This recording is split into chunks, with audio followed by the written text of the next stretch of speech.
السلام علیکم۔ میں اپنے یوٹیوب چینل اردو سیکھیے نورین کے ساتھ میں آپ سب کو خوش آمدید کہتی ہوں۔ آج ہم جماعت ہشتم کے سبق ملی وحدت کا اگلا حصہ پڑھیں گے۔ کھانا کھاتے ہوئے حامد نے ابا جان سے پوچھا، یعنی دریافت کیا، ابا جان کچھ اس کے بارے میں بتائیے کہ اسرائیلی فلسطینیوں پر کیوں ظلم ڈھا رہے ہیں اور ساری دنیا کے مسلمان اس کے مظالم کا منہ توڑ جواب کیوں نہیں دیتے؟ منہ توڑ یعنی برابر کا۔ حامد، کھانا کھانے کے بعد میرے کمرے میں آؤ، میں تمہیں اس کے بارے میں تفصیلاً بتاؤں گا، یعنی تفصیل سے بتاؤں گا۔ جب کھانا کھاتے ہوئے حامد نے اپنے ابا جان سے دریافت کیا اسرائیلی اور فلسطینی مسئلے کے حوالے سے کہ اسرائیلی فلسطینیوں پر ظلم کیوں ڈھاتے ہیں، انہیں کیوں تنگ کرتے ہیں، انہیں کیوں زخمی کرتے ہیں، انہیں کیوں پریشانیوں کا شکار کرتے ہیں، ان کے معصوم بچوں کو، جوانوں کو ظلم کا نشانہ کیوں بناتے ہیں، حالانکہ ان کا کوئی قصور نہیں ہے، اور ساری دنیا کے مسلمان یہ تمام ظلم دیکھنے کے بعد، ان کے یہ حالات دیکھنے کے بعد انہیں منہ توڑ جواب کیوں نہیں دیتے، فلسطینیوں کا کھلم کھلا ساتھ کیوں نہیں دیتے اور اسرائیل کے خلاف آواز کیوں بلند نہیں کرتے؟ تو اس کے ابو جان نے کہا کہ بیٹا، کھانا کھانے کے بعد میرے کمرے میں آؤ تاکہ میں تمہیں تفصیل سے بتا سکوں کہ حقیقتاً یہ مسئلہ کیا ہے اور تمام مسلمان متحد کیوں نہیں ہو رہے، اور ایسی کون سی وجوہات ہیں جس کی وجہ سے فلسطینی ظلم کا شکار ہیں۔ کھانا ختم کرنے کے بعد حامد اپنے ابا جان کے پاس جا کر بیٹھ گیا۔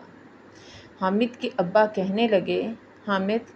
دنیا میں جتنے بھی مسلمان ہیں، چاہے وہ دنیا کے کسی بھی خطے، کسی بھی کونے میں رہ رہے ہیں،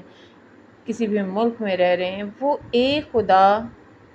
ایک رسول یعنی حضرت محمد مصطفیٰ صلی اللہ علیہ وسلم کو آخری نبی تسلیم کرتے ہیں، ایک کتاب یعنی قرآن مجید، اور ایک قبلے یعنی خانہ کعبہ کو ایک مانتے ہیں۔ تو یہاں پر حامد کے ابا نے کہا کہ دنیا میں جتنے بھی مسلمان ہیں، چاہے وہ دنیا کے کسی کونے، کسی گوشے میں آباد ہیں، چاہے وہ پاکستان میں ہیں، امریکہ میں ہیں، روس میں ہیں، یا جرمنی میں ہیں، یا دنیا کے کسی بھی خطے میں آباد ہیں، تو وہ اللہ کی وحدانیت کو تسلیم کرتے ہیں، اللہ کو ایک مانتے ہیں، اللہ کی ذات اور اس کی صفات میں کسی کو شریک نہیں ٹھہراتے، اور وہ حضرت محمد مصطفیٰ صلی اللہ علیہ وسلم کو آخری نبی تسلیم کرتے ہیں۔ وہ مانتے ہیں کہ 1,24,000 پیغمبر اللہ تعالیٰ نے مسلمانوں کی اور دنیا کی ہدایت کے لیے بھیجے، لیکن اس کے ساتھ ان کا یہ یقین کامل ہے کہ حضور صلی اللہ علیہ وسلم پر نبوت کا خاتمہ ہو گیا، اور حضور صلی اللہ علیہ وسلم خاتم النبیین ہیں اور آخری نبی ہیں، ان کے بعد کوئی نبی نہیں آئے گا۔ ایک کتاب یعنی قرآن پاک، جو اللہ تعالیٰ کی چوتھی الہامی کتاب ہے، وہ اس کو مانتے ہیں، اور اس کے علاوہ وہ اللہ کی بھیجی گئی دیگر 3 کتابوں پر بھی ایمان رکھتے ہیں، کیونکہ جب تک مسلمان تمام الہامی کتابوں پر یقین نہ رکھیں تب تک ان کا ایمان مکمل نہیں ہوتا، لیکن وہ اللہ کی آخری کتاب جو حضرت محمد مصطفیٰ صلی اللہ علیہ وسلم پر نازل ہوئی، اور جس میں اللہ تعالیٰ نے اپنی تمام تعلیمات مکمل طور پر دنیا کے مسلمانوں کو بتا دیں اور زندگی گزارنے کے طور طریقے بتا دیے، اور حضور صلی اللہ علیہ وسلم عملی طور پر ان احکامات پر عمل کر کے دکھایا جسے ہم نبی کی سنت کہتے ہیں، تو وہ اس کتاب پر یقین رکھتے ہیں، اور اس کے ساتھ ساتھ ایک قبلے یعنی خانہ کعبہ کو مانتے ہیں، اور وہ دنیا کے کسی بھی کونے میں ہیں، وہ خانہ کعبہ کی طرف منہ کر کے نماز ادا کرتے ہیں اور حج اور عمرہ کرنے کے لیے خانہ کعبہ جاتے ہیں۔ اللہ تعالیٰ نے ان کے بارے میں ارشاد فرمایا ہے، یعنی مسلمانوں کے بارے میں کہا ہے کہ مسلمان آپس میں بھائی بھائی ہیں، کہ جیسے بھائی بھائی کے دکھ درد میں، تکلیف میں شریک ہوتا ہے، بالکل ویسے ہی دنیا کے کسی بھی خطے میں اگر مسلمان تکلیف میں ہیں تو تمام مسلمان ان کا دکھ محسوس کرتے ہیں، اس لیے انہیں چاہیے کہ قرآن مجید کی تعلیمات پر عمل کریں اور تفرقہ بازی سے بچیں، یعنی گروہ بندی نہ کریں، منتشر نہ ہوں اور انتشار اور کسی بھی قسم کے تعصب کو اپنی زندگیوں میں جگہ نہ دیں، چاہے وہ مذہبی تعصب ہے، لسانی ہے، کسی بھی قسم کا یا علاقائی تعصب ہے، ان تمام تعصبات سے بچیں تاکہ وہ قرآن کی تعلیمات کے مطابق بآسانی اپنی زندگیاں بسر کر سکیں۔ ہماری اسلامیات کی کتاب میں یہ لکھا ہے کہ نبی اکرم صلی اللہ علیہ وسلم کا ارشاد ہے کہ امت مسلمہ کی مثال ایک جسم کی سی ہے۔ امت مسلمہ یعنی مسلمان امت، جسم یعنی بدن کی سی ہے۔ جسم کے ایک حصے میں تکلیف ہو تو پورا جسم بے چین ہو جاتا ہے، یعنی بے قرار ہو جاتا ہے، حامد نے کہا۔ تو اس کے ساتھ حامد نے یہ بھی بتایا کہ اسلامیات کی کتاب میں بھی یہ بات واضح انداز میں لکھی گئی ہے کہ مسلمان قوم ایک جسم کی مانند ہے، جیسے اگر جسم کے ایک حصے میں آنکھ میں، ناک میں، پاؤں میں، سر میں کہیں پر بھی درد ہو، کسی ایک حصے میں بھی تکلیف ہو جائے، چاہے دانت کے چھوٹے سے حصے میں درد ہو جائے، تب بھی پورا جسم بے چین ہو جاتا ہے، ہم بے قرار ہو جاتے ہیں اور ہم سکون کا سانس نہیں لے پاتے۔ اسی طرح مسلمان امت کے اگر کسی ایک فرد کو بھی تکلیف ہوتی ہے تو تب بھی مسلمان ایسے ہی بے چین ہو جاتے ہیں۔ تم درست کہہ رہے ہو، یعنی صحیح کہہ رہے ہو۔ دنیا کے کسی خطے میں یعنی کسی بھی حصے میں اگر مسلمان تکلیف میں ہوں تو پوری امت مسلمہ پریشان ہو جاتی ہے، مولانا ظفر علی خان نے کہا۔ اخوت اس کو کہتے ہیں چبھے کانٹا جو کابل میں، تو ہندوستان کا ہر پیر و جواں بے تاب ہو جائے۔ یہاں پر اخوت سے مراد بھائی چارہ، چبھے کانٹا یعنی تکلیف ہو، اذیت ہو، کوئی دکھ پہنچے۔ کابل افغانستان کا دارالحکومت۔ پیر و جواں یعنی بوڑھا اور جوان بے تاب یعنی بے چین ہو جائے۔ تو یہاں پر مولانا ظفر علی خان کہہ رہے ہیں کہ دنیا کے کسی بھی خطے، کسی بھی گوشے میں اگر مسلمانوں کو تکلیف دی جا رہی ہے، اذیت پہنچائی جا رہی ہے، انہیں شہید کیا جا رہا ہے، انہیں ان کے لیے زندگی گزارنا مشکل بنایا جا رہا ہے، تو چاہے کسی بھی خطے کا مسلمان ہے اور وہ اذیت میں ہے، تکلیف میں ہے، تو ہندوستان کا چاہے بوڑھا ہے، جوان ہے، عورتیں ہیں، بچے ہیں، وہ سبھی ان کی تکلیف پر بے چین اور بے قرار ہو جاتے ہیں، ان کی تکلیفوں پر تڑپ اٹھتے ہیں اور بے چینی محسوس کرتے ہیں اور ان کے سکھ کے لیے دعا کرتے ہیں۔ یہ طلباء کا مظاہرہ جس کا تم ذکر کر رہے تھے، اسی وجہ سے ہو رہا تھا، یعنی یہی سبب تھا کہ فلسطینی مسلمانوں پر ظلم و ستم پاکستان کے مسلمانوں کے لیے ناقابل قبول ہے، یعنی وہ اسے قبول نہیں کر سکتے، اسے برداشت نہیں کر سکتے۔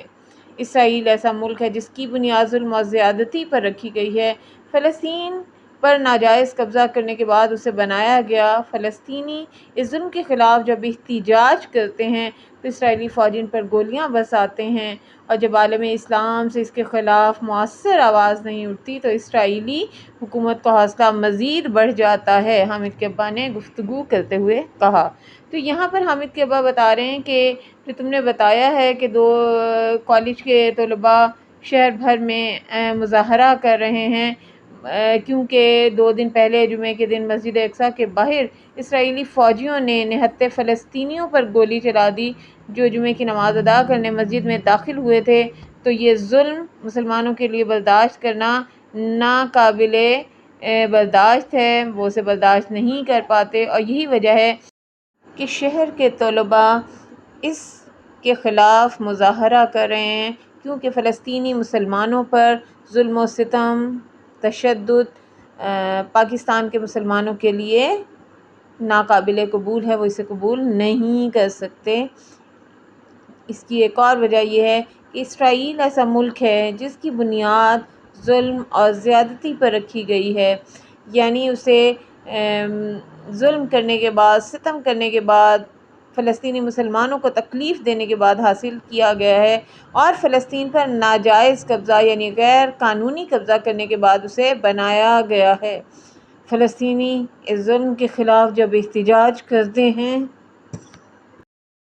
اور اپنے حق کے لیے آواز اٹھاتے ہیں، اپنی آزادی کے حصول کے لیے آواز اٹھاتے ہیں اور تمام عالم اسلام کو اپنا ساتھ دینے کی طرف کے لیے متوجہ کرتے ہیں، تو یہ تمام چیزیں اسرائیلی برداشت نہیں کر پاتے کہ وہ دنیا کے لوگوں کو اس طرف متوجہ کریں، مسلمانوں کو اپنے ساتھ ملانے کی کوشش کریں، تو اسرائیلی فوجی ان پر گولیاں برساتے ہیں اور انہیں زخمی کر دیتے ہیں، ان کے بچوں کو، ان کے جوانوں کو، ان کے مردوں کو، خواتین کو شہید کر دیتے ہیں اور ظلم و ستم کے پہاڑ توڑ دیتے ہیں تاکہ ان کی آوازیں بند ہو جائیں، تاکہ وہ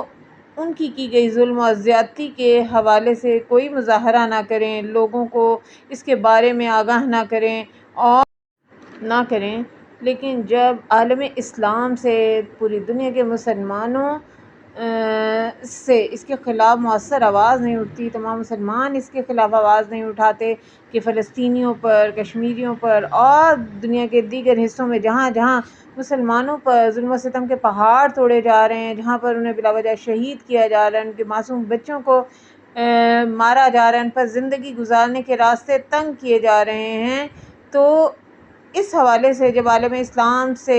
صحیح انداز سے مؤثر آواز نہیں اٹھتی تو اسرائیلی حکومت کا حوصلہ مزید بڑھ جاتا ہے، وہ اپنے ظلم و ستم جاری رکھتے ہیں، وہ فلسطینیوں کو ایسی ہی اذیتوں اور تکالیف دیتے رہتے ہیں کیونکہ انہیں پتہ ہے کہ ان کے حق کے لیے آواز اٹھانے والا، ان کا ساتھ دینے والا دنیا میں کوئی بھی نہیں ہے۔ اس وجہ سے ان کا حوصلہ بڑھ جاتا ہے، انہیں مزید ہمت مل جاتی ہے اور وہ ظلم و ستم کا بازار گرم کیے رکھتے ہیں اور اپنی زیادتیوں کو